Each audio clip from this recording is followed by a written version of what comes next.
Hey everyone, in this guide, I'll show you how to sync ClickUp with your Outlook calendar. So your tasks and deadlines show up right inside Outlook. It's simple, so let's get started. First, open ClickUp and click your profile picture in the top right corner. From the dropdown, choose My Settings. This is where all your personal sync options live. In the left sidebar, click Calendar.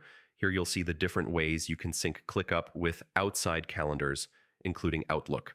Now look for the Export Calendar section. ClickUp gives you an ICS link, which is a live calendar feed that Outlook can read.